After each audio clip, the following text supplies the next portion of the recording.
Hello, my loves. Hello, hello, hello. My name is Dustina. This is Spiritual Boujee Astrology, and we're going to take a deeper look at the full moon in Taurus.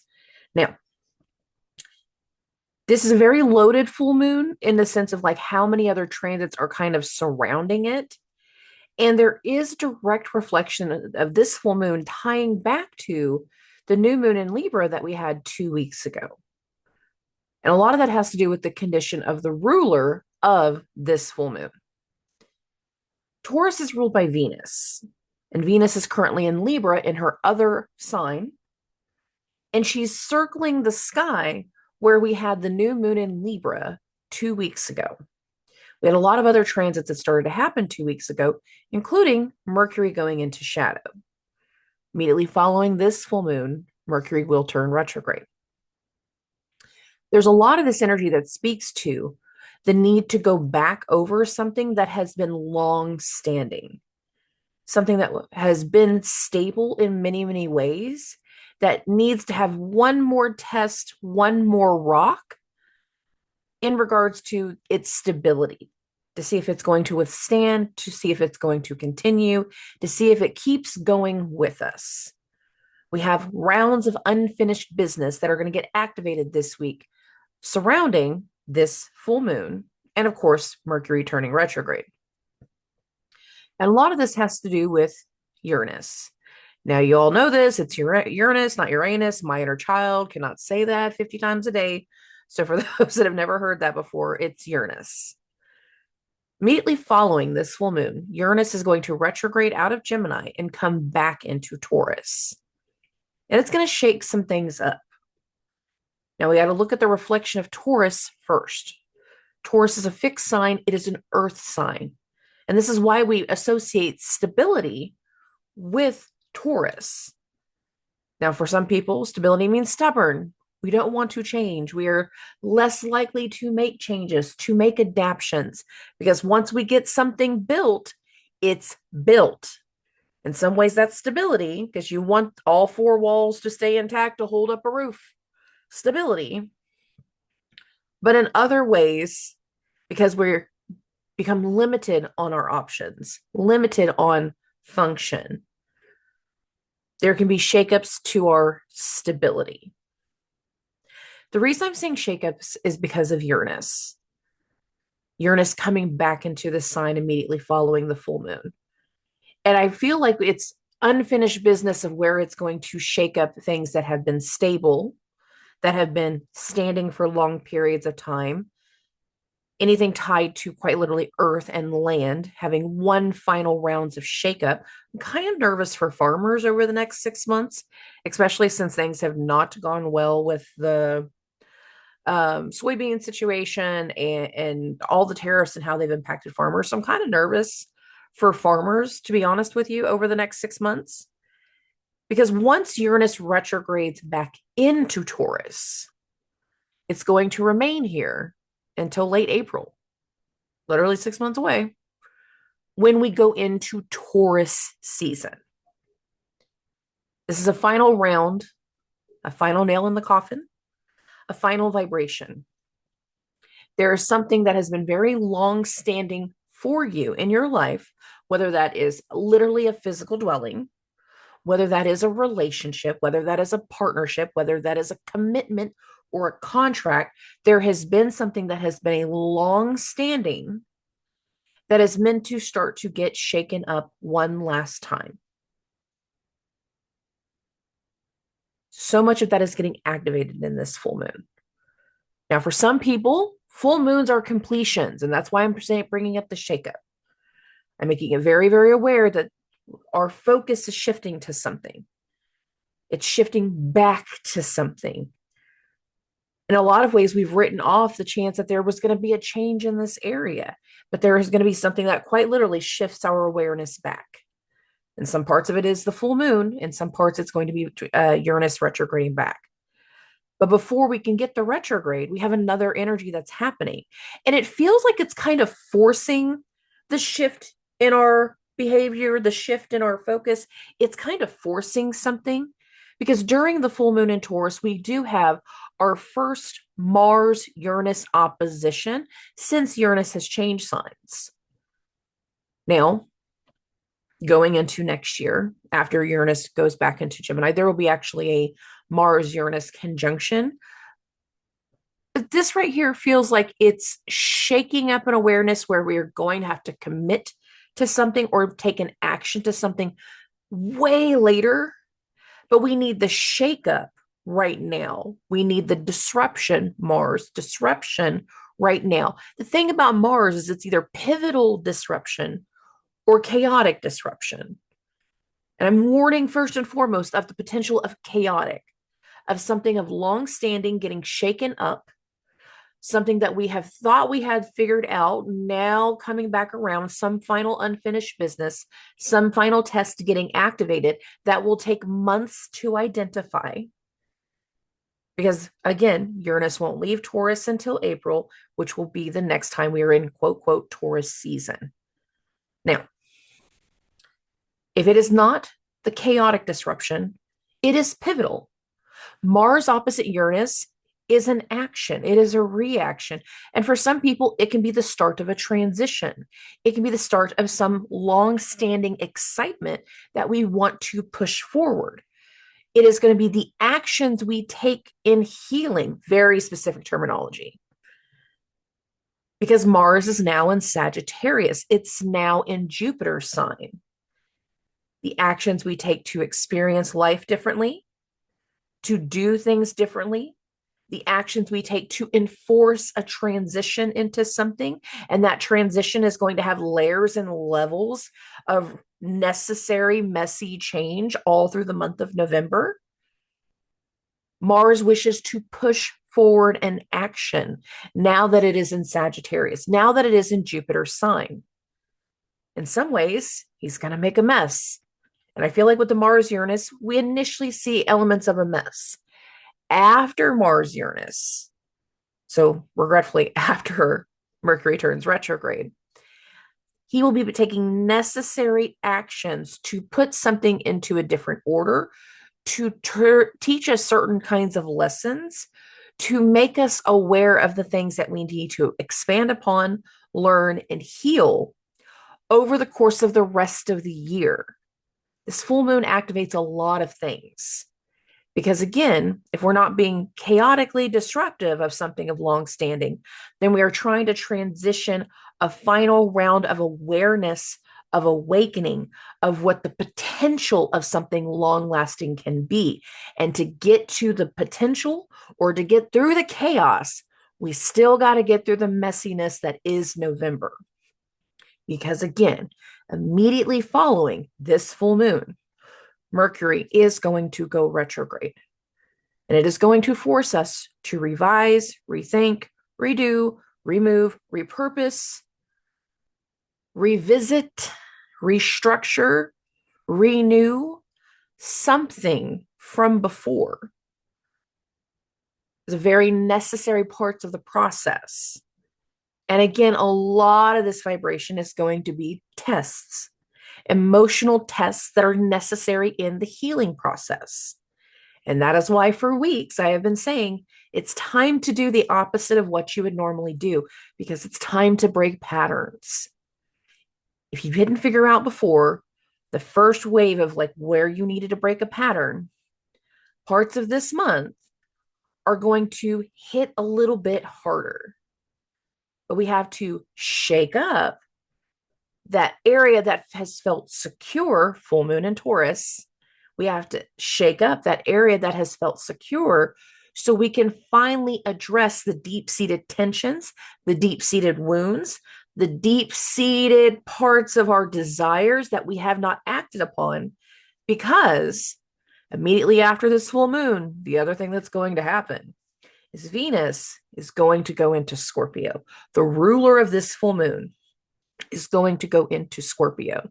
So many activations either coincide with the full moon or they are immediately following the full moon, i.e. Venus going into Scorpio, Mercury turning retrograde. And after that, Jupiter turning retrograde, Uranus going back into Taurus, not in this order. Sorry, I went way out of order with that one because Uranus is actually first. So much of this full moon activates things that are meant to be stable, that are meant to be fixed, that are meant to be in a long-term placement. And for some people, we need to shake up things that have been there for a very long time. We have unfinished business of something that we did not take care of before, that we did not end before, or it wasn't time to end it before. And now Uranus going back into Taurus is going to make us face some things. A lot of November and December is like correcting some unfinished business. By the time we get into January, we are really trying to shift our focus into something else. So much of the vibration of this week with and around this full moon is activating tests. It's activating a vibration that speaks to rebalancing. Because again, during this full moon, the ruler of the full moon, Venus, is in Libra. Balance, scales. What is fair for everyone? What is the fair thing to do? What is the right thing to do? What levels everything out for everyone to be able to do something and move forward? What will level the scales for so many people is meaning we have to go back and revise what we tried to put forward before, knowing that no matter what, we cannot completely go back to the old way of doing something. We have unfinished business. Some of the things that we did back in the springtime were very impetuous. They were not well planned. They were not well thought out. They have put people into negative situations. And now there's a push towards a shift in the decision making, a shift in our knowledge, a shift in our healing, and what it's going to take to move forward into a new direction. Because again, where we go next in 2026 is moving into our new normal. It is not staying put. It is not regressing to an old way of thinking. The 2010s are gone. Some of y'all like, it didn't used to be so crazy, back in the day. It's like, no. We've been awoken to a new level of awareness that the crazy has always been there. It's just now we're clued into it in a much deeper way. And we have to shake up something one last time. And it gets activated in this full moon. But it's a necessary activation to, again, rebalance the vibration, rebalance the scales, and really hone in on where people have had their hidden wounds for some, hidden desires for others, and where we need to start taking new steps forward in the long run. I don't necessarily feel like all in this new moon that we get, no, not new moon, full moon, sorry. All in this full moon, we get to start taking the steps. I feel like it is the awareness. I feel like it is the shock. I feel like it's the motivation. I feel like it's the action.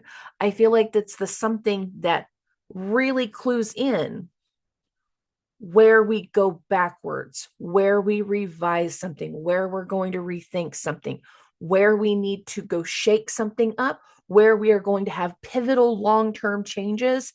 There is a necessary shakeup with and around this full moon. It's not just the full moon. Now, the thing about Taurus likes to be comfortable. It likes its creature comforts. Taurus is more associated with food, and that Venus being the ruler of that makes Venus associated with food. And I feel like there's going to be something tied to food over the next 6 months, something tied to, again, land, things that have been stable.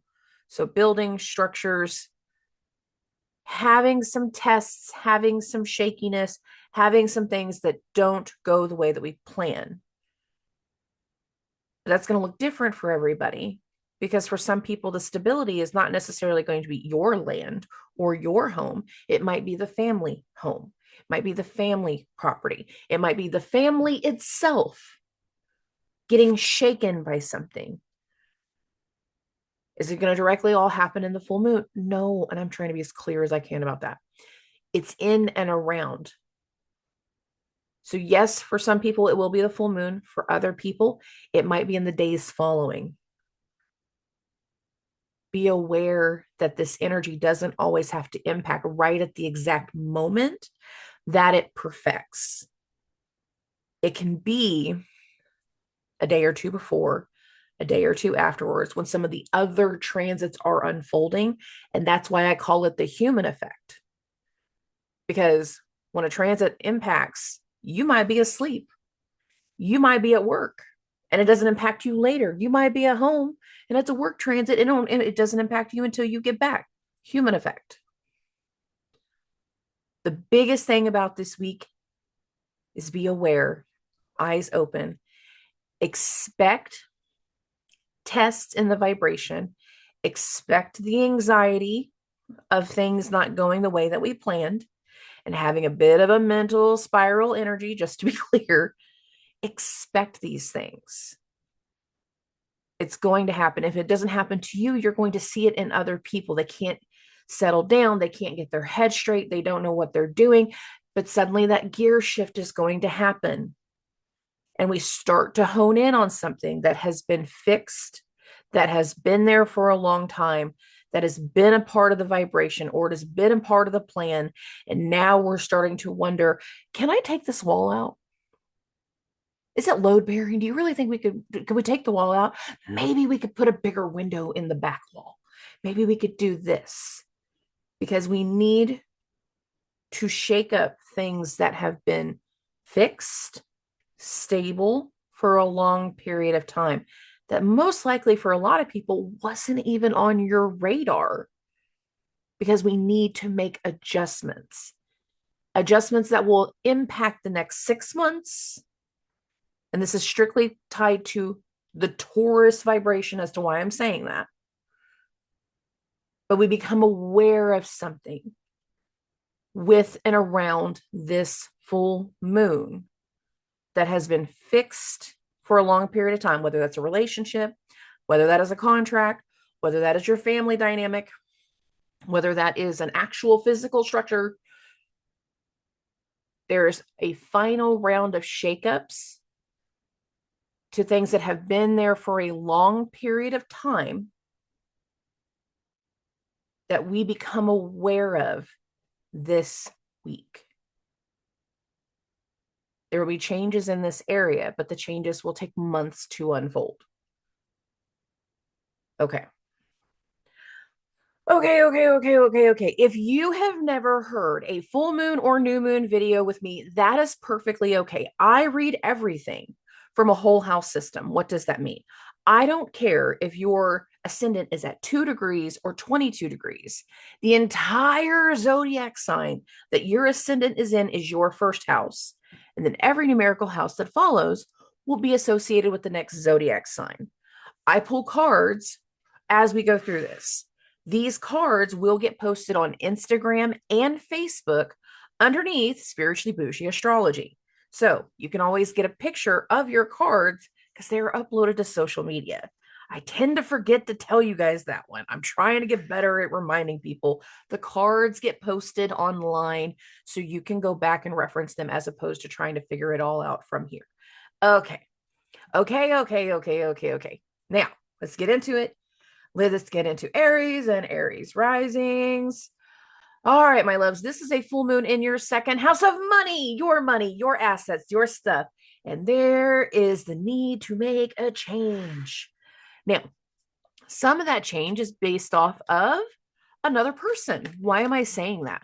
Full moon in the second house, while Venus, the ruler of this full moon, is in the 7th house of relationships, partnerships, legal matters, some reflection of what is going on in your finances, in your goods, in your stuff is tied to another person. Now, for some of you, you are making a purchase on their behalf. For some of you, you're selling something off. to appease your spouse, to appease somebody. You're making some kind of final deposit so you can deal with a legal matter. Second house, full moon, ruler of the second house, again in the seventh. Now, your chart ruler, Mars, just changed signs. And Mars is heavily activated as we go through this full moon. So Mars is actually going to go through its exact opposition to Uranus on November 4th. For a lot of people, Mars's entry into Sagittarius is an arrival. For some of you, you are arriving somewhere. You have just had to pay for a plane ticket for a rental car to go see someone or to have someone else come see you. It can go that way too. Some of you are having financial changes where you have to take on certain kinds of training, where we have to learn something. The thing about the Mars-Uranus opposition is this is in your third and ninth house. This is travel houses, but this is also education houses. This is learning houses. Some of you guys are going to have to learn through some experience. You're going to have to quite literally hands-on training and stuff that you've never thought you were going to learn and stuff that you never thought you were going to deal with. But it's like necessary learning energy to prepare you for what this new normal is going to be going into 2026. There's something in this vibration that speaks to moving forward. Now, some of the changes that are going to start to happen, that are starting to unfold, some people might not be happy about it. The thing about having stuff in your seventh house, which you've over the last few months, there was been a lot of stuff in your guys' seventh house. Libra was activated for quite a while. There can be some jealousy. There can be some frustrations. There can be some people to be like, I don't like all these changes. I don't like what's going on. I don't support this. And if that's a possibility, just understand that they might be that person that doesn't stick around. They might not stick through all the vibration.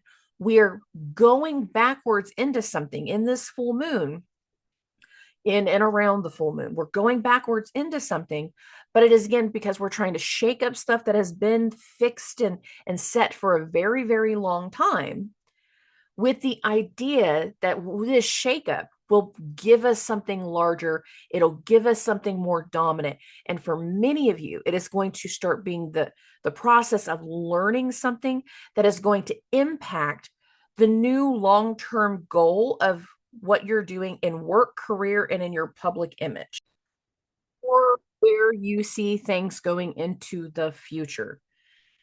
And the reason I'm saying that part in particular is like we're laying some groundwork in some ways of all the changes that are necessary for what will be coming through in January, because I'm telling you guys especially, January is going to be real intense. So the learning aspect, we have this Magician card. It's a very mercurial card. There's necessary to revise, reshape, relearn, redo, do some of the training. Even if you're familiar with the software already, like, look, just do the training. There's something very, very necessary in there so that way you can learn something.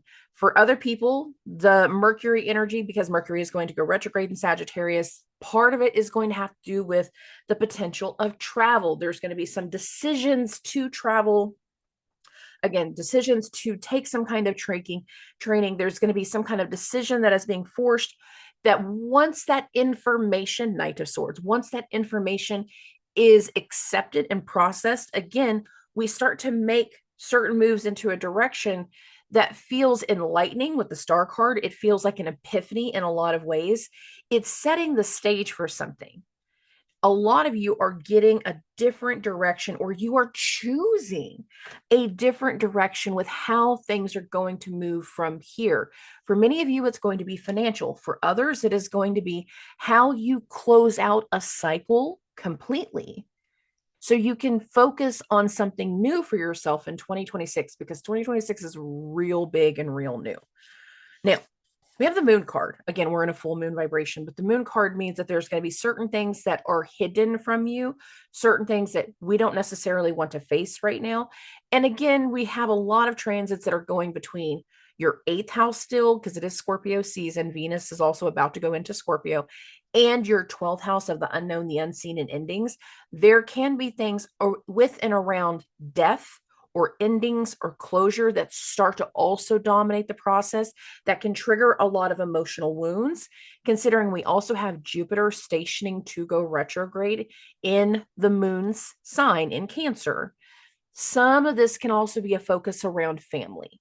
Now, I wouldn't put this out there for everybody, but since you guys got the moon card, I'm looking at the fact that we have all these Jupiter transits that are going to be starting that are really going to encompass the majority of November while Jupiter stations to go retrograde.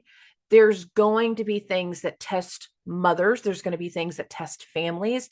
There's going to be certain turnarounds and certain things that, again, can either be a process of learning to heal something, letting something go, learning a whole different experience of something, or it's going to be that backtrack towards the old energy of like whether your family is worth your time or not for some people. And for some people, they're not going to like the new path and the new decisions that you are making. We have this Ace of Wands following the moon card, and we have the Three of Swords. Some people are going to be salty. Some people are not going to be happy. Some people are not going to like your direction. Some people are not going to like your newfound religion, your test of faith, the things that you're doing, the extra training, the fact that you're leaving to go do the training. There's going to be some people that they're just not happy with the situation. With the Three of Swords, it can be a betrayal card for some people, but it can also be kind of like that triggering depression card. And because we have so much of the vibration through the month of November that speaks to triggers, healing, and getting over wounds, getting over the past, getting over depression, we have to usually be forced to face it before we can finally process and heal it, before we can make whatever decisions we're going to make to get over something. So there is necessity in the new direction, knowing that it's going to shake up certain fundamental vibrations with some of the people that are around you. But you are in some final stage of your healing process. Now I'm going off of the fact that Saturn and Neptune are in your 12th house, and they are stationing all month to end a retrograde.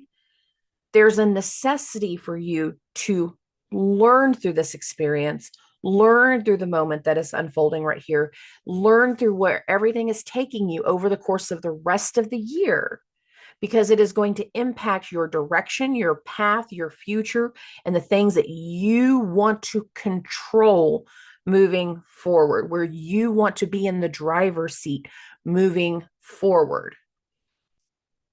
And that's not necessarily going to make everybody happy, but in a lot of ways, you have to do what's best for you. So be aware of that. Okay. Moving along. For Taurus and Taurus risings. Oh, what am I doing? Oh, I'm on minute. How did that happen? Hold the phone, please. All right. For Taurus and Taurus risings, this is a full moon in your first house, your mind, your body, your identity. You want to make a change. You want to put something together. You want to invest in something. You can have something going on in your health. Why am I saying that? This is a full moon in your first house, your mind, your body, your identity, you, but Venus is in your sixth house of health. How you care for yourself, how you care for other people. It can also have to do with pets. There can also be something that kind of shakes you to your core that has to do with finances, that has to do with some kind of expense. Why am I saying that? Because again, during the full moon, we also have this Uranus-Mars opposition. Mercury will be stationing retrograde in Sagittarius and turning retrograde here, of course. And this is, again, your eighth house, death, debt, taxes, inheritance. There can be something here where we are making a decision, an active decision to change something in our health. We're making an active decision to do something different at work. We're having some kind of forced energy whenever it comes to something in our finances with the Mars-Uranus opposition. There can be some shakeups of things that have been kind of dormant and sitting there for a long time, but the awakening, the awareness will also kind of take us back to some of the decisions we made before. And for you guys, that's really important because, again, after this full moon, Uranus is coming back into Taurus and dealing with whatever unfinished business you got left in regards to you having control of your independence, you understanding the decisions of what you take forward and the cycles you have to break when it comes to the people you surround yourself with and how you see your future moving from here. Whenever it comes to the full moon in Taurus and then Uranus coming back into Taurus, the downloads, the awareness, the awakenings, the epiphanies of what comes through for you guys is really going to make you again think and refocus of how you want your future to go from here. Uranus is the modern ruler of Aquarius, your 10th house of career, goals, public image. Pluto, which we haven't really been too focused on Pluto, but just be aware of this.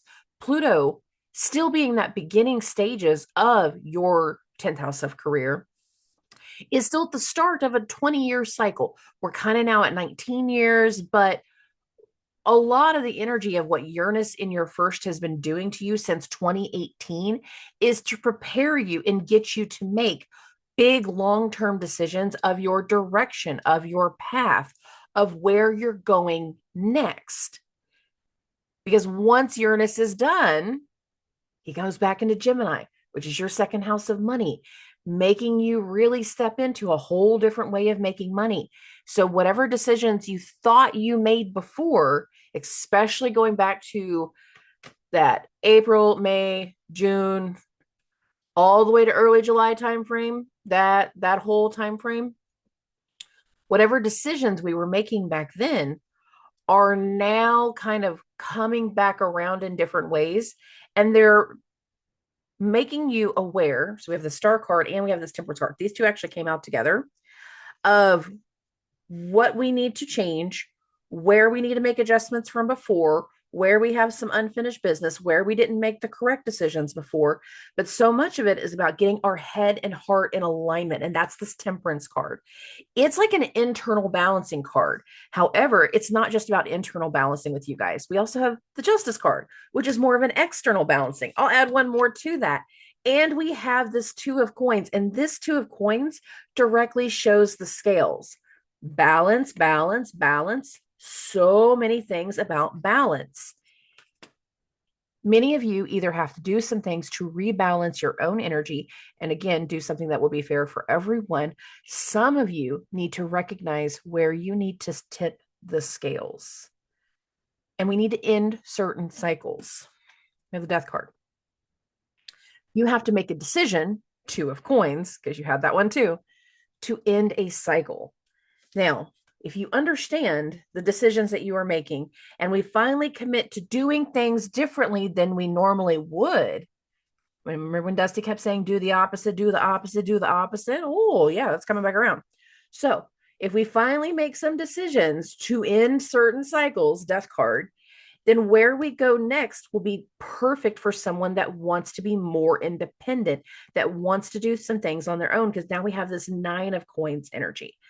The 9 of coins, I always call this like a boss bitch card. It is a woman. She sows her own seeds. She tills her own garden. She grows her own crops. She takes that stuff to market. She gets that money. It's in her pocket. Nobody else's pocket. It's in her pocket. We have to make some decisions, 2 of coins, to end cycles, death card, so we can be more independent financially. 9 of coins. This is a test energy. It is testing you, and it is making you do one more round of shakeups to put things into order with where you want to go next in the future. What gets activated in this full moon, again, will last for about 6 months, especially for you guys, because it's Taurus. It's your first house. It's you. It's your mind. It's your body. It's your identity. Is you. Now, many of you can be going through health things, especially if it is tied to kidneys or blood sugars. Be fair with Taurus rising, it's got to be fair about that. Blood sugars or tastes, and tastes can start to change. Your palate can start to change. Your taste in things, your taste in foods, your taste in people. Tastes are starting to change. And when you see the opportunity to do something differently, I'm telling you, it's time to break cycles. But I feel like with you guys, because you're so damn stubborn, it's more than one cycle. It's more than one thing. And it is going to impact relationships with more than one person. Now, what's interesting about that Mercury retrograde is it starts in Sagittarius. It starts in that 8th house: death, debt, taxes, inheritance, money, money. But it's also a secrets house. And that Mercury will retrograde back into Scorpio, your 7th house of relationships, partnerships, legal matters, and other people. What can be coming around following this full moon can either be something financial that you're not aware of that somebody else has done, a secret that you're not aware of, obviously, because it has to do with someone else. And by the end of November, many of you might be rethinking certain partnerships and certain people that you trust, that you have trusted for a long period of time. Certain people in your surroundings, certain people that you have been committed to, connected to, worked with, especially for stuff that we decided on back earlier this year. Some parts of that not going to stick. Be aware of that. Be aware of that. Okay. Moving along.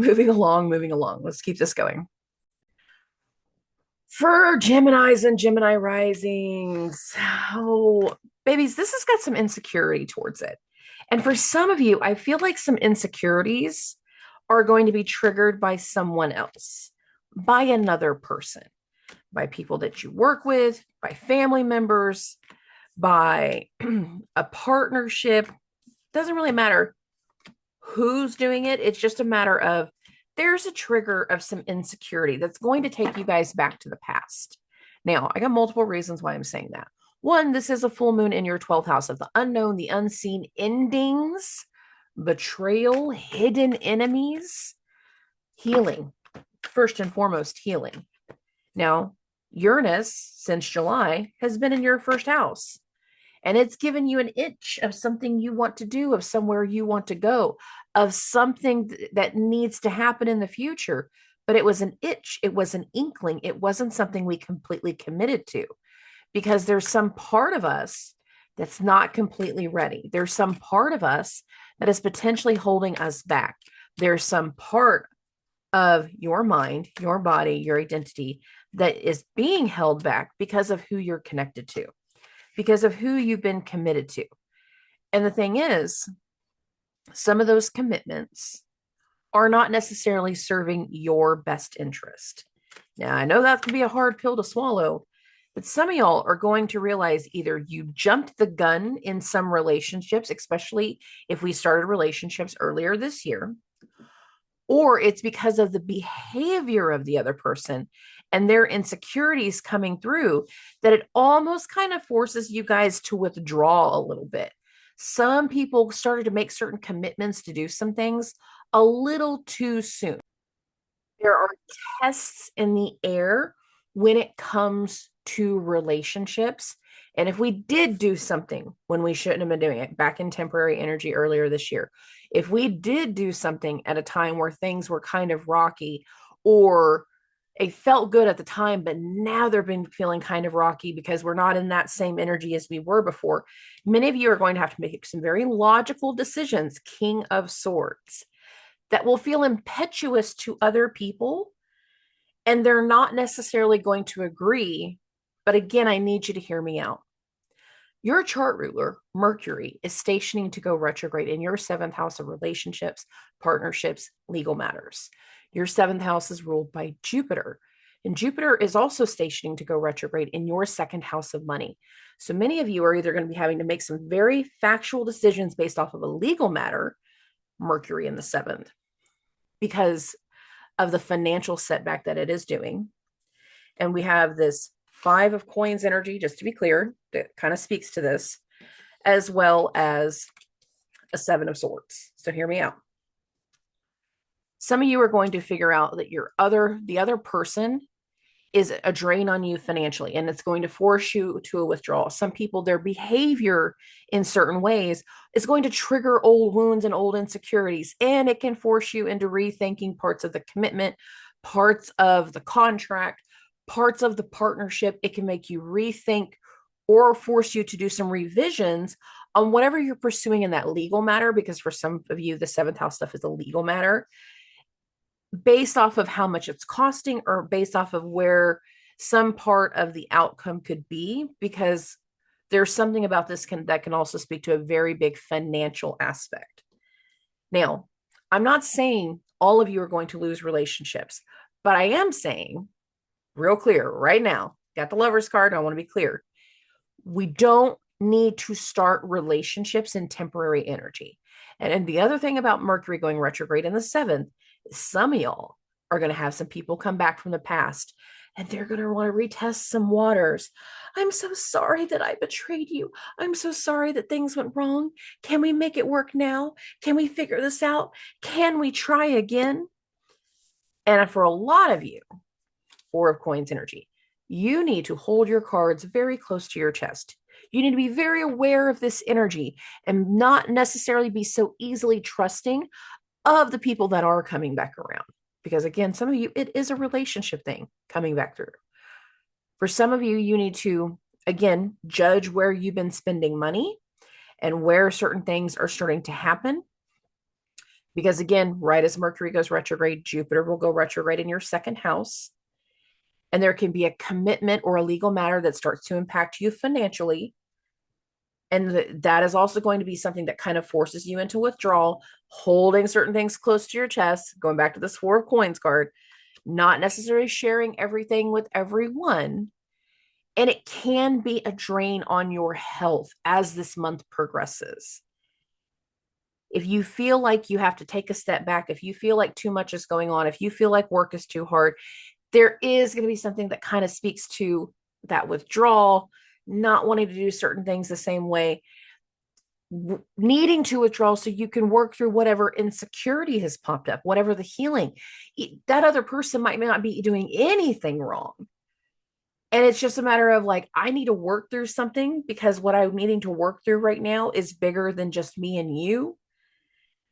And for some of you, that's going to work out well. For others, it's going to create, again, some level of issue whenever it comes to relationship, because some people can't necessarily process that like that. So some of you are going to feel very, very lucky, 9 of Cups, whether you have a good partner that works out during this time frame. You're going to feel like it's better to be lucky than smart, because I always feel with the 9 of Cups, it's better to be lucky than smart. For other people, as soon as you establish your boundary or say you're not feeling right, you're not feeling well, you want to withdraw, you're feeling drained, and other people taking it the wrong way, you seeing their true colors very, very quickly will be what makes you feel lucky. It's like, oh, you're really a manipulator. Oh, you really are behaving this way. You really are like that version of my ex, and I was blind to it for some reason. And it works out in your favor to see the flip in other people, just to be clear.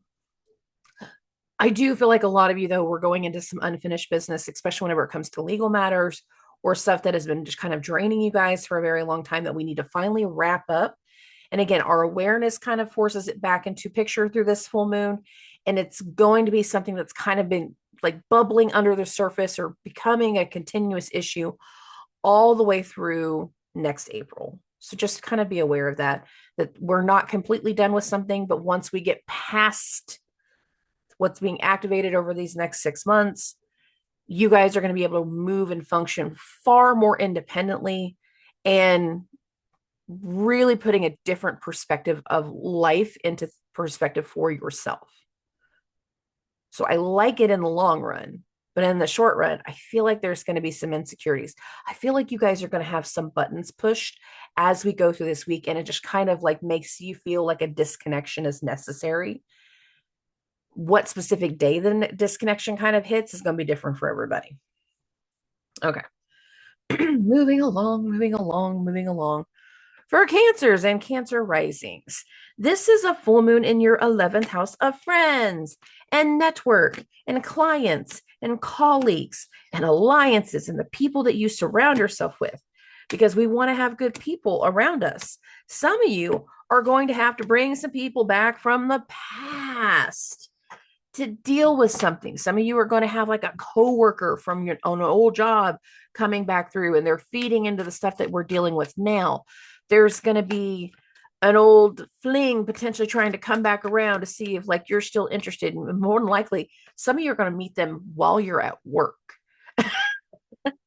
Or it might not be an old fling. It's like a new person coming back around. You meet them at work or you meet them while they're at work. And when that all kind of vibes out, after so much time, you start to see like there's a similarity in their pattern to someone from your past. And again, it's a test in the energy to see if we're going to break certain habits. Be aware of the people that are coming back around right now, because we're trying to break certain vibrations. We're trying to break certain habits. We're trying to get into a point where we're testing new waters going into next year, or we're finally getting some things taken care of. But as we go through November, many of you are going to feel stuck while also trying to overcome with the people you're surrounding yourself, with the people that have come back around. It's a very odd vibration for you guys. I can't quite put all of my fingers on it. Like, I've got a good idea. But remember, we're trying to do something that helps rebuild your confidence. We're trying to do something that is going to help rebuild your direction going into the future, because Jupiter is in your first house.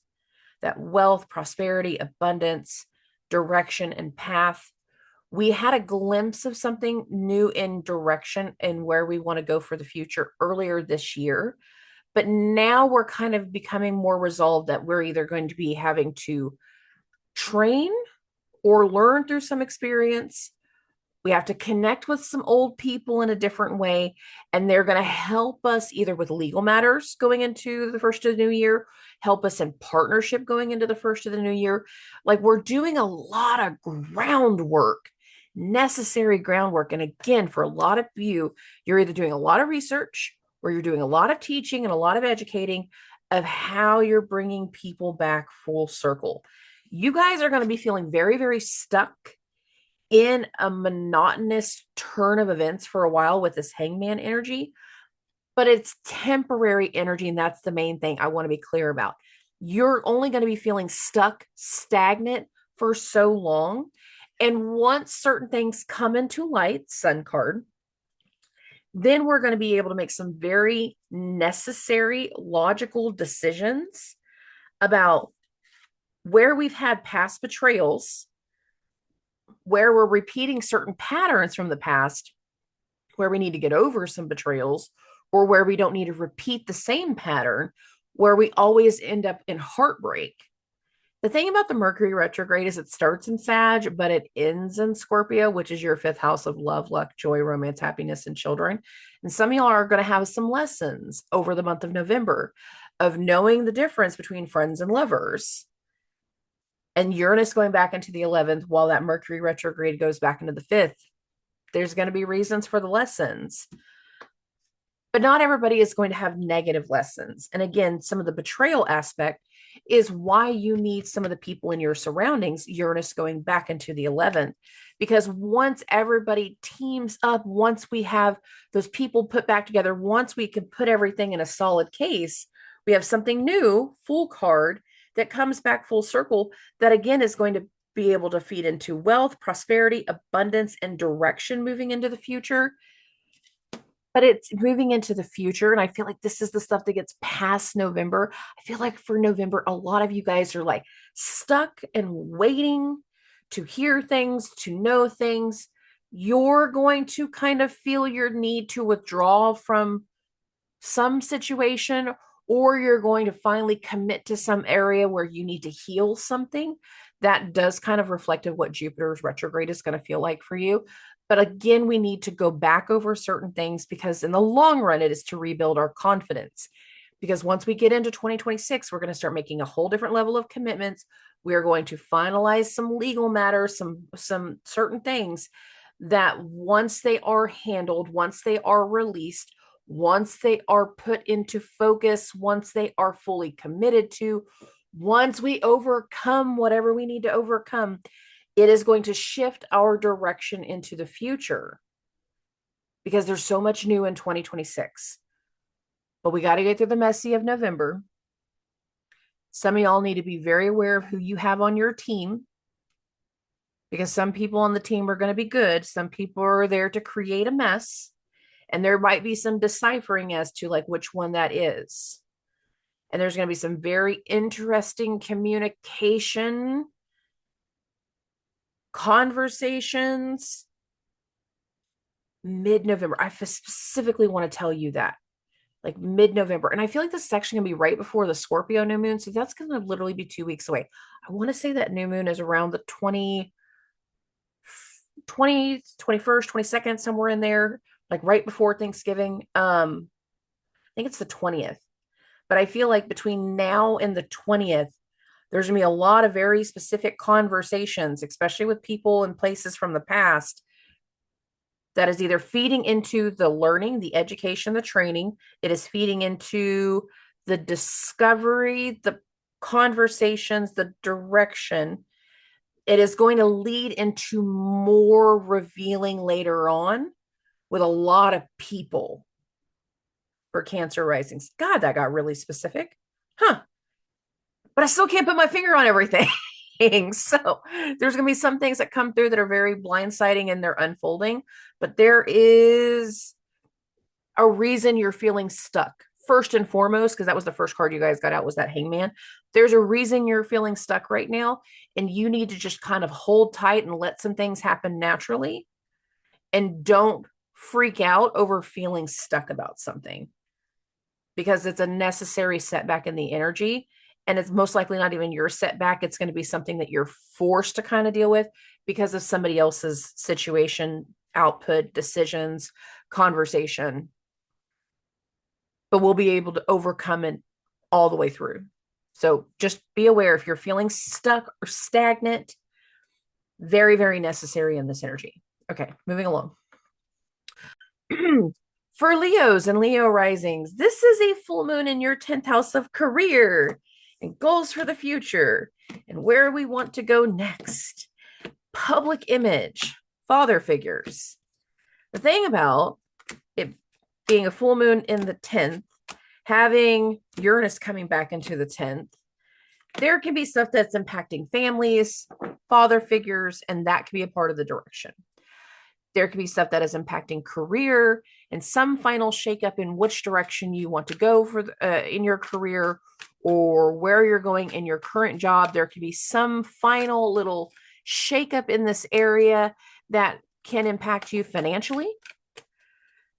A lot of that has to do with Saturn and Neptune being back in your 8th house. There's a lot of things that are going to test your inner strength and your fortitude.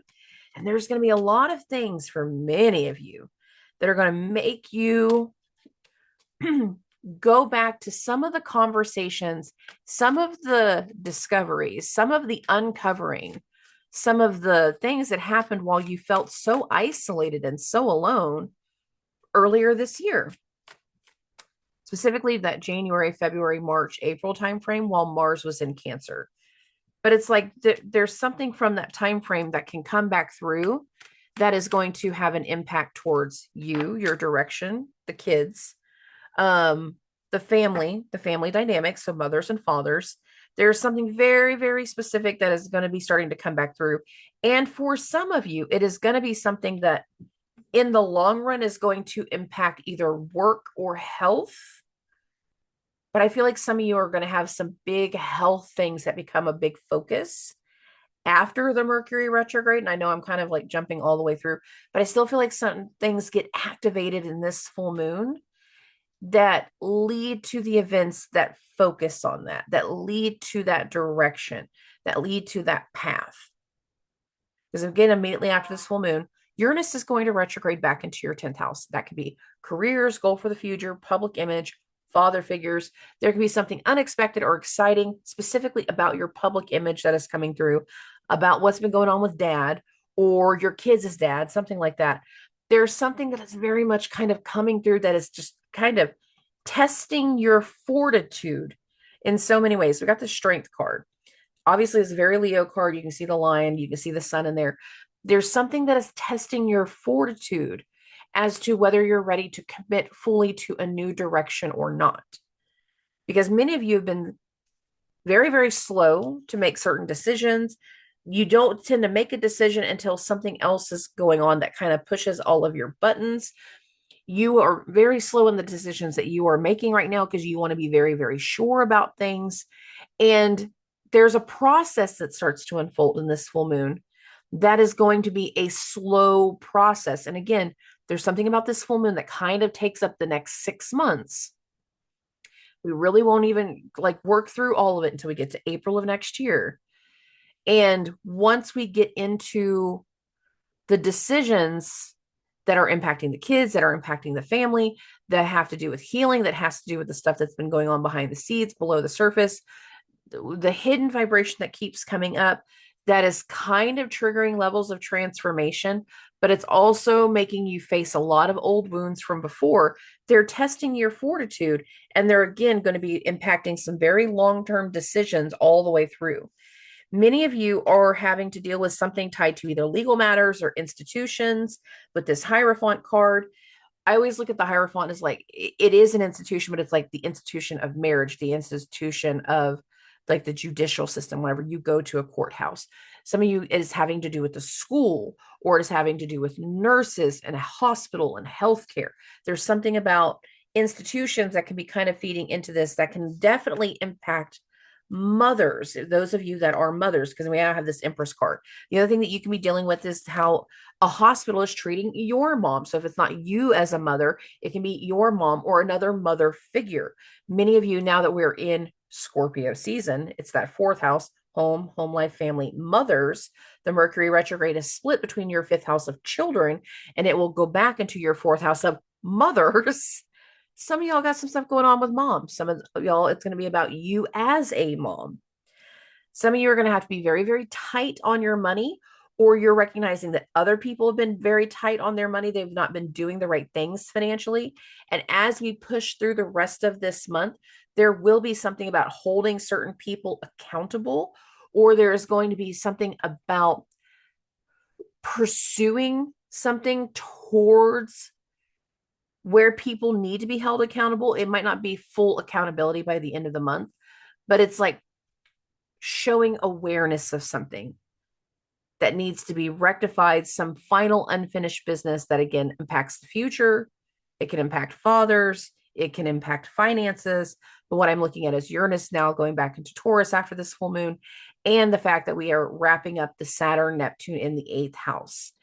Now that Uranus goes back into Taurus, and that immediately follows this full moon, all the levels of unfinished business to what was being worked on before, what we were dealing with before, are coming through to finally be rectified, because we have a dominant change that we want to set into motion in the long run. But we need to, one, rectify situations, hold some people accountable. Two, you got to process your healing of what you're letting go from the past, what insecurities were kind of tested and drudged up before, and understanding that once we work through those insecurities, it's really setting you guys up for some new long-term goals in 2026. And I can't wait for 2026, but y'all are going to enjoy the second half of 2026 a lot more than the first half, just to be clear. Okay. moving along. For Virgos and Virgo risings, this is a full moon in your 9th house, higher education, higher learning, path, direction, what you're wanting to understand. Some of you, it's going to have to do with institutions. Some of you, it's going to have to do with travel. Some of you are going to have to deal with something or someone from a long distance. Some of you are having something tied to home, home life, family, that is impacting you, where you might have to travel for family. Why am I saying that? Because Mercury is stationing to go retrograde in your 4th house of home, home life, and family. The full moon is in your 9th house of travel. Of course, currently the sun is in Scorpio, so that's your 3rd house, which is also a travel thing. But considering Mercury is about to go retrograde in this 4th house, there is about to be kind of a setback. There's about to be a revision. There's about to be some changes that directly impact the home life, and family.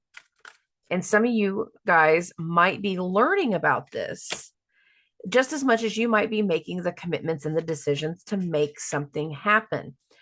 There is some judgment calls that need to be made. Some of you are making some very hard decisions whenever it comes to this Mercury retrograde. It's not the full moon itself for you guys, but I do feel like there is some kind of arrival with Mars going into Sagittarius and hitting that opposition to Uranus. There's some kind of arrival that impacts homes, that impacts the family, that impacts the home life. There's some kind of disruptive, pivotal, or chaotic disruptive Mars vibration that kind of comes through that forces you guys to make a decision. There's an opportunity of sorts that kind of comes through. There is a decision. For some people, this is going to be something that requires you to rely on certain people in your surroundings. For other people, we are trying to really build something together and push something forward to gain some level of achievement with the Six of Wands. And whatever decision we end up making following this full moon, the goal is that we want to do something that's going to last for a long period of time. But I'm letting you know that's not going to necessarily stick, so to speak. Some elements of what we do will stick, but other elements will not. But there's a definite change in the atmosphere, and considering your chart ruler is about to go retrograde in your fourth house of home, life, and family, you are a big part of the change in the atmosphere, the change in the dynamic, and it is also going to change how you connect to certain people in some indirect way. It's going to, the family drama, saying it that way, is also going to impact somebody that you would normally surround yourself with, that you would normally have on your side. Like there's an indirectness of the dynamic change with the Mercury retrograde, because immediately following Mercury turning retrograde in Sag, in Jupiter's sign, immediately following that, Jupiter will also go retrograde. So there feels like an indirect vibration that we would not necessarily anticipate, but I'm letting you know, like, if you make some kind of change in your household, you make some kind of change in the family, you make some kind of flip in the decision, there will be a ripple effect of something later that you would not have directly connected to the situation, but some way energetically it does connect. It's kind of odd. Anyways, moving along. We have the Ace of Cups. We have something new that speaks to our heart's content, something new in our personal happiness, something new that we have been desiring, that we are, again, making some kind of judgment call. We are making some kind of decision to do the new thing, to make some kind of change. And for some people, this is going to be kind of like an awakening energy. For some people, this is going to be kind of like a surprise. For some people, there is going to literally be an arrival at your door that is going to be a surprise. Because again, Mars is coming to the fourth house. It's like, oh, I thought you were coming later. I didn't think you were coming at all. Why are you at my house? Why are you here? What is going on? And for some people, the decisions, the judgment call, the awareness is going to bring certain things to light that we were not aware of before, or it is going to bring certain things into focus that, again, makes us rely on some people that are around us. So we have this Three of Wands energy. And this is really interesting to me because in the traditional Three of Wands, it is a man standing on a dock. There is a ship in the distance, but there's fog around it. The skyline is kind of either dawn or sunset. You can't really tell with the fog. You can't really tell if the ship is coming or going. It doesn't really matter if it is coming or going, but it's like you are exactly where you're supposed to be at that exact moment, because the focus is not on you. The focus of what's going on in your surroundings. And this Three of Wands speaks of surroundings. There's something about the surroundings, the people that you are surrounding yourself with. It is something about the influence of other people that is impacting certain people in your life. And it's like, since you made friends with that person, you've been a whole different person. I don't like this new version of you. I don't like this person that doesn't stick to their responsibilities and do the things that they need to do. But there's something very tied to surroundings that is starting to take shape, that is starting to get tested, that is starting to test you. And many of you are going to be, again, wanting to change something that has been set for a long period of time, Knight of Coins, or you're trying to make some kind of decision to make something stick for a long period of time. And that's the thing I'm going to tell you probably will not stick. If it does stick, it's going to stick for a few months. It's not going to stick forever. Like, this is not forever making decision. But if you make a commitment to transition something and let some things happen naturally over the course of the next few months, which is kind of finishing out the year, there can be a success achieved by this, but you have to make slow, steady decisions. And that's not really your guys' forte right now. You're going to be making some judgment calls that are going to impact people around you. It's going to impact your partnerships. It's going to impact certain commitments, even when you're not meaning them to. But you are bringing forth a lot of that necessary change with this Mercury retrograde. And I put more emphasis on Virgo risings than I do Gemini because of the eclipse axis being in Virgo. Y'all got a lot more control over what's going on in the dynamic. Therefore, you're stirring up a lot more of the energy when it comes to the mercurial stuff compared to Gemini. It's your fault some of the time. Some of the time. Just aware of that. Okay. Moving along. We're going to get to Libras and Libra risings. Oh, my love. This is a full moon in your 8th house. Death, debt, taxes, inheritance, trusts, shared assets, shared resources, investment properties, stock markets, credit cards. There's something financial in this full moon that is going to bring forth old energy and old vibrations back to the surface. Why do I say that? Because immediately following this full moon in your 8th house, Uranus is going to move back into this area. So we have something tied to finances that need to be dealt with one more time, something tied to debts, inheritance that needs to be faced and dealt with one more time. And it's going to trigger vibration for the next 6 months. Now, the funny thing to me is that the way we end Uranus in Taurus, so this is going to be, I'm fast forwarding to April for just a second. The way we end this vibration is going to be a Venus-Uranus conjunction as they move into Gemini. So you guys are making some decisions. You guys are a part of a process right now that you don't even realize is going to be like you being the driving force, or some of you do, as to how we completely transition something 6 months from now. Some of y'all know, some of y'all don't know, because there's so much indirectness in the vibration, but you've already made certain commitments to make some kind of change, to heal some things, to work through some things. Like, you've already made some judgment calls, and you don't even necessarily realize just how big the vibration is going to be. But over the next 6 months, the dynamics of who you trust, of who you rely on, of who you work with, is going to drastically change. The way your family sees you, the way you see members of your family, is going to drastically change. There is a reason for us going back, because the way that we were looking at some things before is not necessarily the right way to be looking. Now, in the moment, we might have some overwhelm. We got the 7 of Cups because we got so many things up in the air. We're trying to get some training done. We're trying to do some travel. We're trying to deal with some things. But then again, we have this thing about the past kind of getting triggered back into awareness, triggered back into the future. Now, into flourishing, so that way we can focus on something different for the future. Now, the reason I'm specifically saying all of that part is this is a full moon in the other Venusian sign, but Venus is in your 1st house. Venus is in Libra. And Venus is specifically over the area of the sky where we had the new moon in Libra 2 weeks ago.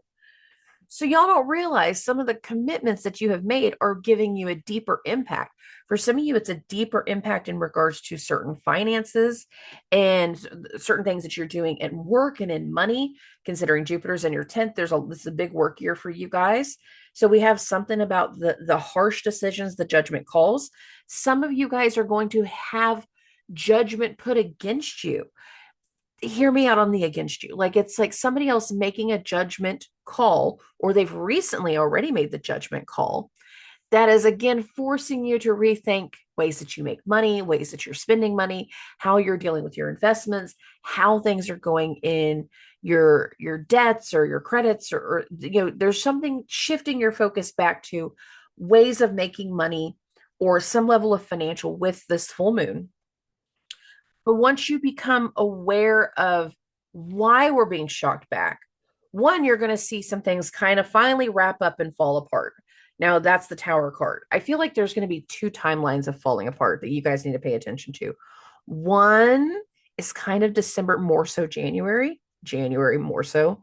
But I feel like the awareness, like the writing on the wall of some things, is going to be there for January, especially whenever it comes to family dynamics for you guys, especially whenever it comes to the household or something in this area. Like, we're going to make certain judgment calls. Now, the one thing about the Tower card is this is one card in the deck that actually has to do with physical structures. And sometimes we actually have to make changes in structures.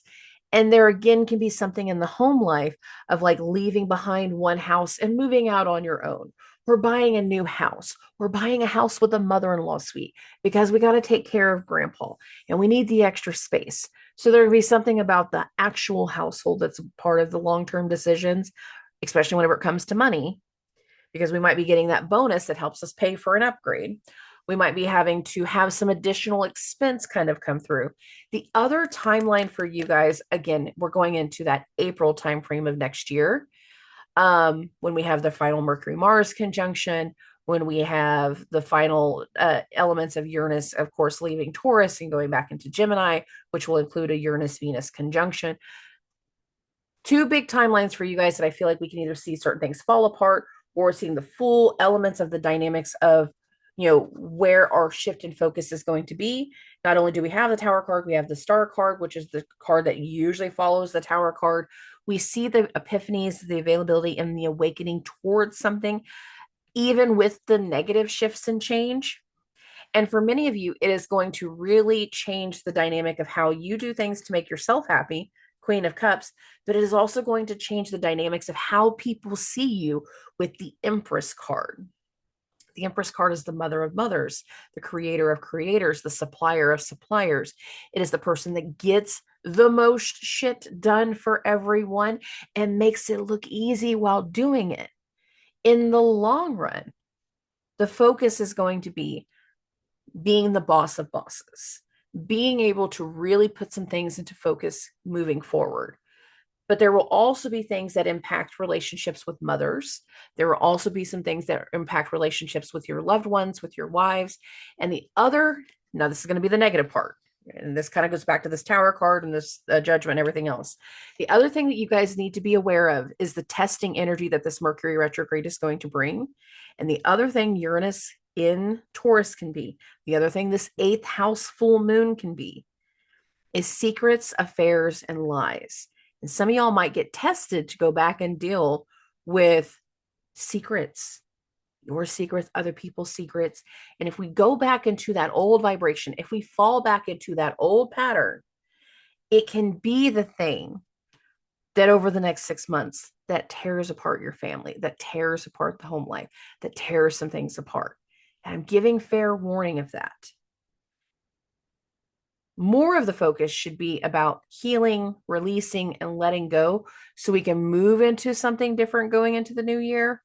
But that's not where a lot of us are at. And some of us are going to have to deal with some either secrets, lies, fraud, deception, or we're going to have to deal with the costs of many, many things that are going to shift our focus into the family life, in and around mothers going into the first of the new year, like December into January. But the first inklings, the tests in whatever our shift in focus is going to be.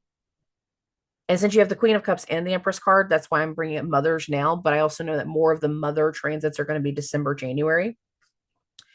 It's still bringing awareness of where shakeups are going to be coming as we go through this Mercury retrograde. And some of you are going to have to do some reconnection with siblings or revisions of things with siblings based off of how, again, the Mercury retrograde is starting.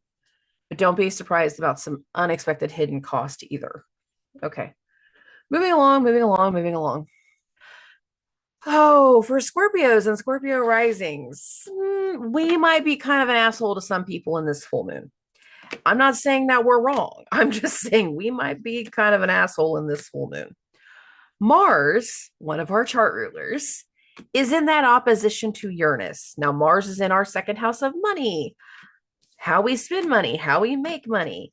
There can be something very, very financial right around this full moon that also either puts us into focus of a legal matter or puts us into focus in regards to a partnership. It shifts our focus back to other people, especially throughout the whole month of November, but a lot of over the next 6 months in general. Now, some people, there's going to be people that they don't want to pay for something. There's going to be people that you have to really hold them accountable. Like this is how it's going to go. Some of you're going to have to tell people that there's going to be a new way of doing something moving forward. And it's like, because you've made one decision of this is the new way of how things are going to go, Mars opposite Uranus, it's not just telling one person, it's telling everybody. We've got to change. We got to change. We got to change. There's a change. There's a change. It's necessary. So much of it reflects back to decisions that you have either recently made or you're about to be making. There's new paths coming through, and there is, again, potential of something around relationships and partnerships or a legal matter that is going to kind of test you in many, many ways. And for Scorpio risings in particular, babies, this is a test for us. It is what it is. I'm a Scorpio rising. You guys, a lot of you guys know that already. This is a test for us. One half of the Mercury retrograde is in our second house of money, assets, ways that we spend money, ways that we make money, our values, our valuables, our pride. There's going to be some financial disruption based off of the Mars Mercury stuff, especially Mercury going retrograde. There's going to be some additional expenses. There's going to be some things that pop up. There's going to be some things that kind of hit your savings. Just be aware of that. We got some additional expenses coming. However, the other half of the Mercury retrograde that ends in Scorpio, we are making decisions. We are making revisions. We are pushing an agenda. We are cutting people off. We are getting tested. Now, the thing about the Jupiter retrograde is Jupiter is literally retrograde over in the area of the sky where Mars was retrograde last year. For many of us, we're now in a place of what we dealt with before, what we learned before. We are now in a place of teaching. We are now sharing our experience. We are now putting something else into focus with the Jupiter retrograde in Cancer, in that ninth house, higher education, higher learning, travel. There is something that we are teaching based off of our experience and the energy of so many things being in Scorpio. Right now, during the full moon, it's just the sun. But Mercury will go back into Scorpio. Venus is coming into Scorpio. There's going to be a lot of old and new things coming around that are testing us as individuals. It is a test. November is a test. It is a test. It is a test. It is a test to see if we're going to keep doing the things that cost us money, 5 of coins, if we're going to keep carrying the burdens of everybody else, 9 of wands, or are we going to finally make the decision to go down a different path, 2 of wands, and do things differently moving forward? Here's the deal. There's a reason we are getting tested right now. It is so that way we can make new long-term decisions of how we're going to be doing things in our work, in our path, in our career, as we go into 2026.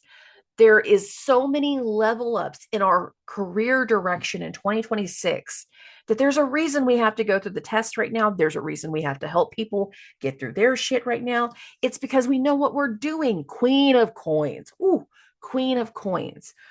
Everything that is going on right now, whether it is our direct energy of what we have to put forward, of where we got to spend the money, of where we got to deal with some things, everything's already in motion. For some people, that Uranus going back into the 7th is going to have something tied to family, or is going to have something tied to legal matters coming back around that we need to squash and finally overcome. But regardless of how difficult November is, because it is going to be messy, and I've not sugarcoated that one freaking bit, regardless of that, where we go next is better than what we're leaving behind. So 6 of swords. I am telling you, Do the opposite of what you normally do.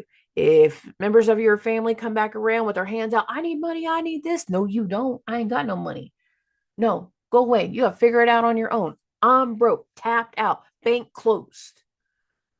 People come back around and they're saying that they want something from you that you would normally give. Do not give it. If people are saying they need your help with something and you would normally not help, you'd be like, nah, screw you. If you would normally be the screw you guy, I'm telling you, you have to help. It is a part of the karma.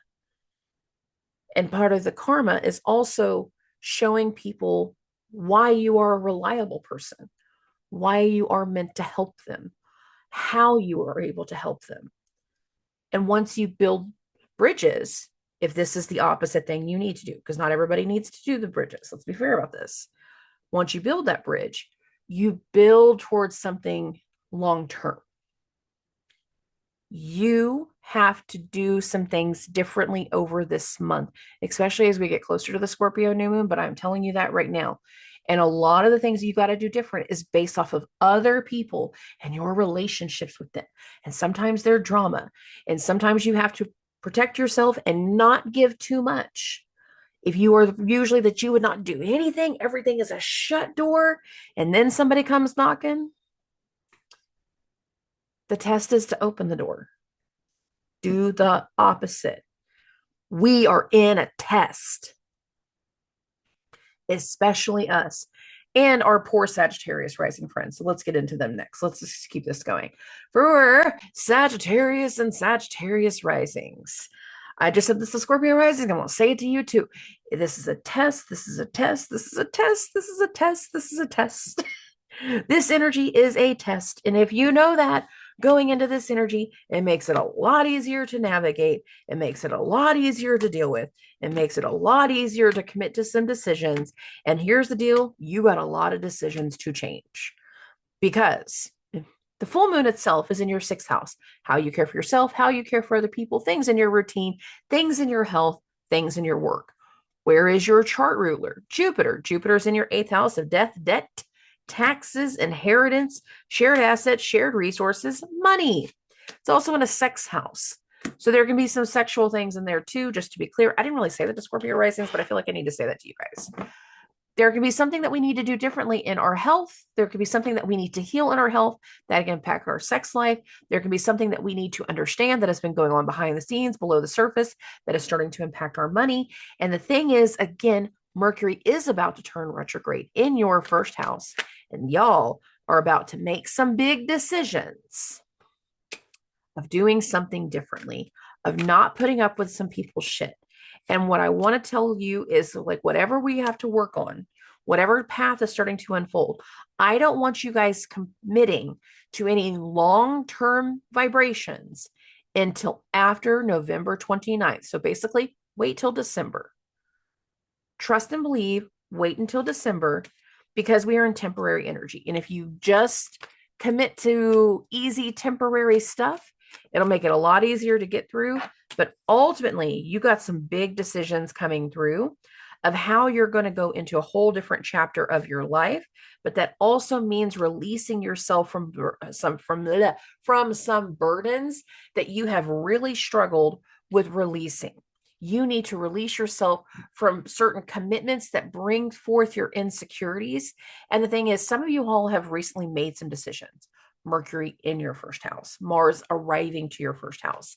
And for a lot of people, Mars coming into Sagittarius, it was an arrival for you. It was the awareness of something for you. It was either pivotal disruption or chaotic disruption. Kind of depends on how you're dealing with Mars right now. And if Mars was your time lord, it's more likely to be the chaotic, but it can be the pivotal too. Let's be fair. Something has come through in this full moon that can bring forth some insecurities. And again, is going to force you to reconcile with some of the decisions that you have already made, because there's still some very inner work that needs to be done and deep-seated healing over the course of the month of November. So you're the Queen of Swords. We need to make a very logical decision. Mercury is turning retrograde in your first house. Your first house is your mind, your body, your identity. You We have some decisions to make that impact you. You have to make a change. You are going to have a change of opinion. You are going to be rethinking certain commitments. You are going to be rethinking certain connections. You are going to be holding some people accountable, 8 of coins, to see if they're willing to make some changes. Here's the deal. The Mars-Uranus opposition immediately impacts Uranus retrograding back into Taurus. Uranus is going to go back into the prior energy. You're going to have to push another person, Mars opposite Uranus, to either live up to the standard that they have promised or hold them accountable and see if they're going to be able to solidify what they were doing before. And for some of you, they're not going to be able to solidify it. And the 8 of coins with this Queen of Swords, like, we need to make these logical decisions to see people do the work. We literally have an eye in the middle of this. We need to be able to see the work that they do. We need to be able to see just how much that they're able to create, just how much they're willing to commit to, just how long they're willing to commit to changes. 7 of coins. Now, the 7 of coins is quite literally like we plant the seeds with the idea that the crops are going to come later. Right now, you are planting some seeds that are going to either lead to how you heal something with another person, because half of the Mercury retrograde is in Sag, but the other half is in Scorpio. It's in that 12th house of the unknown, the unseen, endings, betrayal, healing. Some of y'all are going to be triggered by other people that is going to force you to deal with some insecurities. But once we heal from those insecurities, it allows for us to finally hone in and seed into something more stable for the long term. Or, big or here, the test, the accountability of what you decide to do with another person is going to make you aware of why you shouldn't continue with them. Because again, the other half of the Mercury retrograde is in the 12th house of the unknown, the unseen, and endings. Now, I'm going to remind everybody, Mercury entered shadow October 20th, 21st timeframe. But there was a Mercury-Mars conjunction that impacted the 5 days before, so October 15th, to the 5 days afterward, all the way to October 25th. There's something from wounds, there's something from the past that's impacting your shift in opinion, that's impacting the test that you're doing, that's impacting whether you're going to continue a burden or not, 9 of Wands. Some of you, by the end of November, are going to be making a decision to go down a whole different path, Ace of Wands, because we're going into a new chapter of our lives, World card, and Dusty has been screaming all year, 2026 is the bigger part of our new normal, and that will be the bigger part of your new chapter.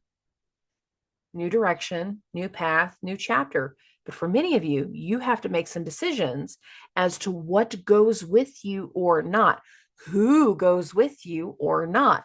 There's a lot of decisions where you also have to work through some old insecurities from the past that you didn't even realize needed to be healed before we could completely commit to certain things. And for some of you, this is even going to impact certain family dynamics, because we do have Saturn and Neptune back in that 4th house. And they will also be stationing to end their retrograde all month. Saturn will end it in November. Neptune will end it in December, just about 2 weeks apart. But there's a stewing of something. And for a lot of you, the insecurities that you're having to deal with are based around family. Either they're causing the drama, or the insecurities with other people are around the family. But there are some decisions you guys are going to be starting to make, very logical decisions as to whether something continues or not. And if you know that going into this vibration, then you're going to be able to come to terms much, much easier with what you hold on to and what you let go of. Because again, some of these burdens, you are going to be forced to rethink the commitment over the month of November. It just happens to get activated this week. Real activated. Okay, we're going to continue this and keep it going. We're going to get into Capricorns and Capricorn risings. Okay, my loves, This is a full moon in your fifth house of love and luck and joy and romance and happiness and children. Some of y'all are about to have something come back around with your kids. Some of y'all are about to have some kind of old wound, old insecurity, some old situation come back with and around a loved one based off of a relationship. We are trying to either heal and expand something that we dealt with earlier in the year, or we are finally coming to terms with something in our own healing tied to relationships. Your chart ruler, Saturn, is stationing to end its retrograde all month in November, but it's in Pisces. Now, the Pisces is just your third house. It's not a crazy energy. It's teaching, it's learning, it's communicating, it's travel.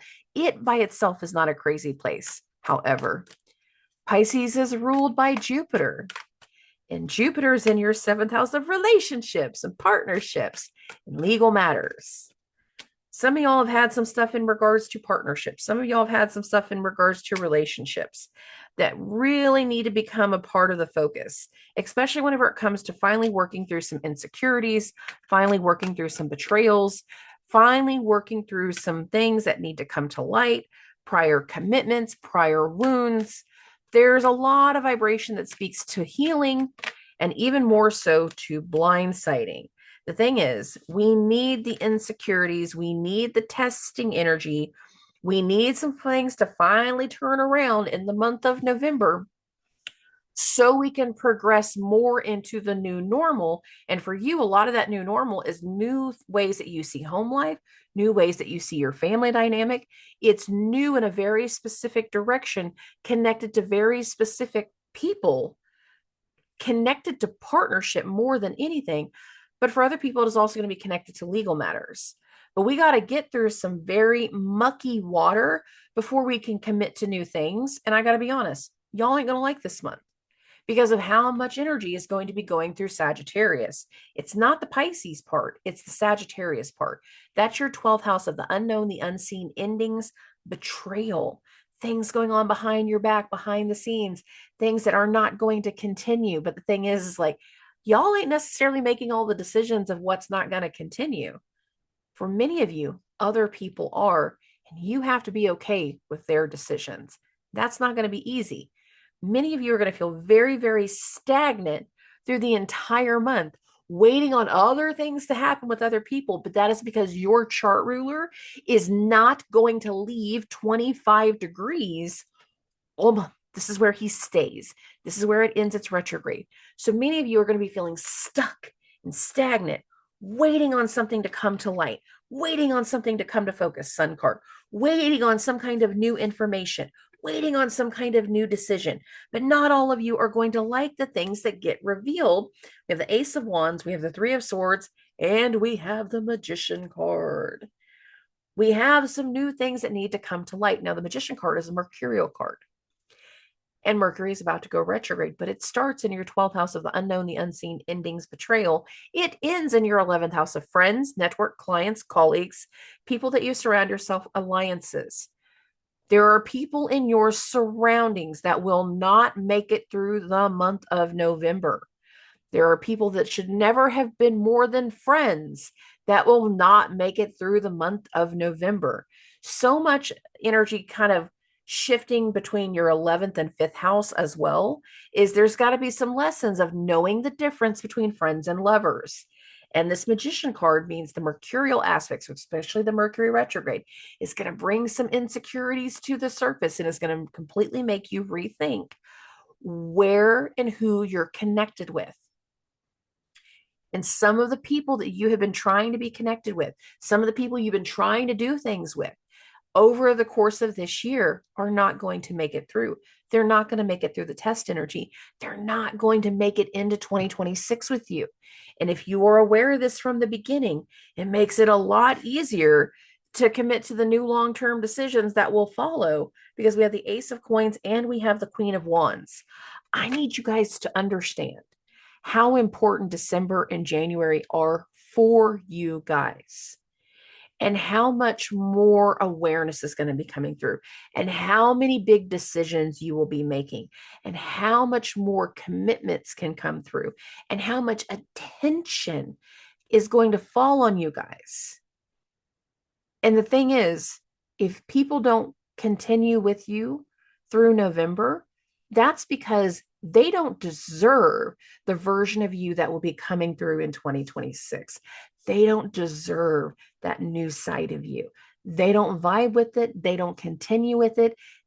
Doesn't really matter how it goes. I'm telling you, there's some people, some friendships, some relationships, some business partnerships, some client relationships. There's going to be some people that they do not make it past 2025. And you guys got to be okay with letting that go and knowing that that's one final step of your healing process before you step into your new normal. And the other thing you got to do is give a lot of space for other people to figure their shit out and be patient. If you try to push something before it's meant to happen, then you're more likely to push something or someone away. But sometimes that's exactly what's necessary, because again, there's a lot of people that you guys have that they don't continue with you into 2026. Necessary messy, necessary cleanup, necessary change in your surroundings. Trust and believe. And if you are feeling stuck, if you are feeling stagnant, I'm sorry, that is a part of the energy, because you're going to be seeing a lot of things going on with other people, and it's going to feel like you just stewing for a while. That's valid. That's literally because your chart ruler is stationing all month. And a lot of what's been unfolding in the energy, you're not supposed to be a part of until after certain things play out. So you're waiting. Be aware of that. Okay, moving along. Moving along. For Aquarius and Aquarius risings, this is a full moon in your fourth house of home life, family, roots, ancestry, mothers, matrons, genetics. There can be things tied to your genetics whenever it comes to this particular energy, just so you're aware of that. Oh, some of you guys are being tested as mothers. Some of you guys are going to be feeling a whole different awareness of refocusing on something in your home life, refocusing on something with your moms. There is going to be a reason that you need to do it, because it's how you like regain certain parts of your personal power. With Pluto now in your first, but now Pluto is direct, so that's going to be really helpful. There is a reason we are shifting our focus, because we have some unfinished business in this fourth house of home life, and family. Your chart ruler, one of them, Uranus, is going to retrograde back into your fourth house of home life, and family. There is a reason we are getting called home. There's a reason that we are getting connected to some old people. There's a reason that we are going to have to speak certain truths finally, because that's the best way that you can take back your personal power. Whether that is telling your mom the truth, your dad the truth, other members of your family the truth, there's a reason certain truths need to come out right now. And the thing is, for some of you, that is going to indirectly impact some of the relationships of people that you surround yourself with. But again, some of the people in the surroundings, they don't need to continue into 2025. There's going to be some tests in this energy. There is going to be some things that you have known for a long period of time that you need to heal. And the best way to finally heal them is to deal with those deep-seated wounds that go all the way back to our childhood. And it will not be a quick energy. This is going to be something that encompasses, again, the next 6 months, because one of your chart rulers is going to retrograde back into that fourth house. And I need you guys to be aware that there's a need to handle this. There's a need to connect to this. There's a need to heal it. There's a need to know some things that we did not know before. You have to be open-minded. You have to finally do some things a little bit differently. You have to let go of certain power struggles. And you're also going to have to realize, for you to get to where you're wanting to go into the future, that means some of the people that you surround yourself with, they don't continue with you, because that Mercury retrograde, it starts in the 11th house of friends, network, clients, colleagues, people that we are in alliance with. but it will end in the 10th house of career, goals, and public image. Some of y'all are going to have some shakeups with your clients that are going to impact your career path. Some of you are going to have some shakeups with your friends that are going to impact the relationship that you have with your father or father figures. There's going to be some people that you surround yourself with that are going to put you into a different direction in your career, because the thing about Pluto in your first now is Pluto is the ruler of your 10th house of career. And many of you are trying to go into a new cycle, but the only way to commit to the new cycle is to finally address certain truths, Knight of Swords, from the past that have been impacting your intuition, that are necessary for you to finally heal. High Priestess card. Remember, right after Mercury turns retrograde in your 11th house, the ruler of your 11th house, Jupiter, is turning retrograde in your 6th. The layers that speak towards healing wounds, family wounds, mother wounds, healing the scorched earth are so large, and they encompass so much of the month of November. But again, we have to make some very logical decisions. We have to finally put certain truths out there. We have to accept certain truths. We have to hear different, we have to relive certain stories or relive certain moments now from an adult perspective. That's a lot of inner child work, by the way, is whenever you revisit or reframe or relook at what happened to you as a child. But now from your adult brain, one, you can finally forgive yourself for not knowing what to do back then, because nobody fucking taught us what to do. But in addition to that, we can also finally see a different perspective of the event that we could not have understood. We can process it different. And there's something about processing the information, processing the wound, processing the truth, processing what's coming through, that is going to feed into different commitments later on. But you have to heal something in yourself before you can fully get into that success and achievement and the commitments of what's going to be coming later on. Because I got to be clear, 2026 has gains. But for you guys, it's gains in your confidence, gains in your ego, gains in your responsibilities, gains in what you're doing.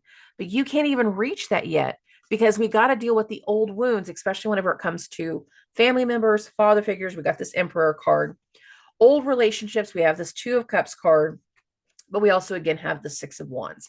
And I'm reading this in two different directions. Some of y'all, again, have to readdress some things from your childhood, especially around your fathers or other members of your family, to finally achieve certain things. This energy can be the big part of the roadblock as to why you can't make certain commitments the way you've wanted to, the way you have desired. There's shakiness when it comes to commitments. Many of you run because you don't want to get hurt. But the thing is, like, a lot of the vibration, especially in 2026 for you guys, speaks to a new long-term commitment that can be achieved and be successful if we do the inner work now. Necessary messy, necessary revisiting, necessary tests, necessary vibration. Now, the other thing about you guys is money is not going to be your friend this month, because your other chart ruler, Saturn, is stationing in Pisces all month long. He's not moving. Now, you could have what feels like a pile of expenses that you're not entirely sure of how you're going to finally get those figured out. And if you are aware of that, that it's kind of in the vibration. Some of you, it's just like, we're not making enough money, or where we were making money before, it feels like things get a little stagnant. That's literally because Saturn is stationing in your second house. But some of the stagnancy might not be you. It might be because so many other people are going through situations. They've got so much drama that it's impacting your business. It's impacting your ways of making money. And again, the commitments are going to grow next year. So any of the necessary revising, any of the necessary busyness, any of the necessary messiness that's coming through, people might need to go through that a certain way. So that way it opens the opportunity for what you will be committing to next year. Necessary, messy for a lot of people. No. Okay. Okay. Moving along. Moving along for Pisces and Pisces risings. Last but never least, I'm sorry. Oh, my loves. This is a full moon in your third house, short distance travel, education, things going on with your siblings, communication, something that you're wanting to write, something that you're wanting to prepare. There's something that is coming back around. And for some of y'all, you're kind of called it back around. Now, why am I saying that? Because Saturn has been back in Pisces since September 1st. Neptune has now been back in Pisces since that November 20th week time frame of what I was calling the Pleasantville episode back then. You are getting tested in a lot of ways too to see if you're going to repeat certain patterns, if you're going to repeat certain cycles. And this full moon kind of feels like class is in session. Are you intuitively ready? Are you ready to make different decisions? Are you ready to overcome certain things? Are you ready to not continue old patterns so that way you can have more success in what the new future, the new beginnings, the new normal is going to be later on? Now, for some of you, that connection, they are relationship connections. For some of you, it is having to do with your family dynamics, father figures, mothers, fathers. There can be something in this regard. There is something very shifty in the direction, and not all of it is going to be able to be clearly seen for a while based off of how so many people are kind of stuck in their emotions. Now, what is interesting that I'm going to put more focus on you, because I didn't really put this for Cancer risings, but I'm going to put it on you, is Saturn again. He is stationing all month. I have put this out for a couple of the signs, but Saturn is stationing, trying to instigate a trine with this Jupiter, with your chart ruler, but there's something that does not quite click. We keep trying to go through the motions to make something click, to make something happen. And this can be around a loved one, Jupiter in the fifth. This can be around children, Jupiter in the fifth. There can be something about trying to support someone in their creative process. Again, something with your kids, something with a loved one, where we're trying to support, but it's like no matter how much support we offer, no matter how much we wait for some opportunity, no matter how much we wait for something to change, at this moment, it's not necessarily going to change, or it's not going to click, so to speak, in the way that we are hoping.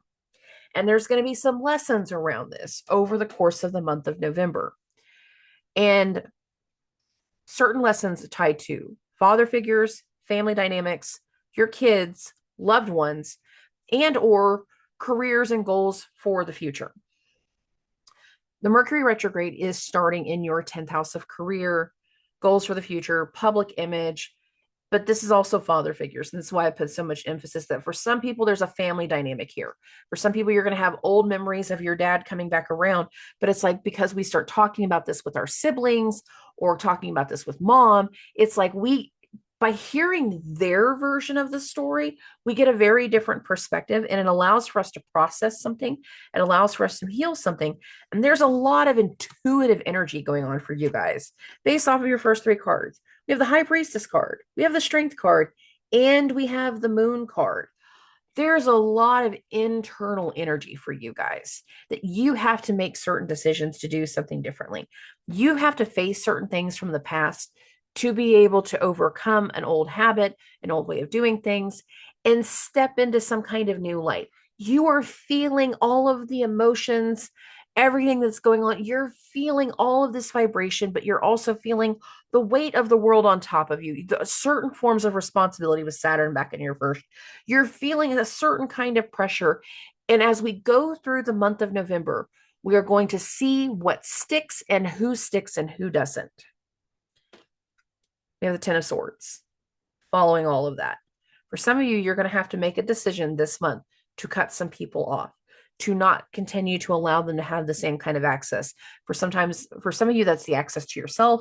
For some of you, that is going to be the access to your kids. There's something in this energy that speaks to, we're not going to continue the same pattern. We have to make a different set of commitments. We have the Two of Cups here. For ourselves, we have to make a different kind of commitment to what we want in the future, and where it means also leaving behind certain people that do not follow the pattern, that do not keep moving forward with us, they don't go into our new normal. Now, the last card that you guys have is the Six of Swords. This card speaks to wherever we go next, regardless of whether you see it yet or not, has got to be better than what we're leaving behind. The commitments that we leave behind, the connections that we leave behind, the family that we leave behind. There's a reason we have to make certain responsible decisions to cut somebody off. How soon you do the cutoffs varies for everybody. It might actually be closer to the holiday. It might be closer to Thanksgiving. I want to say Thanksgiving is the 26th, 27th. Mercury retrograde will end the 29th. That week, there is something where we feel the need to make a shift. The shift in responsibilities, the shift in our trust. There's a need for you to make a shift. But all of this month is kind of waiting to see what happens. It's kind of stewing before you jump to a conclusion. You are very, very forgiving in your nature. So you're not quick to cut people off in a lot of ways. You give grace, you give grace, you give grace, you give grace. But by the time we get to the end of the month, that inner vibration is going to speak to you. You have to make some emotional decisions. And that means including not giving grace to certain people anymore, whether that is a friend, whether that is family members. It doesn't really matter. For you to get the direction you want next in the future, for you to be able to really commit to something in the new long-term path, you have to watch how this month unfolds and then make very logical decisions by the end of the month of who you're going to be cutting off.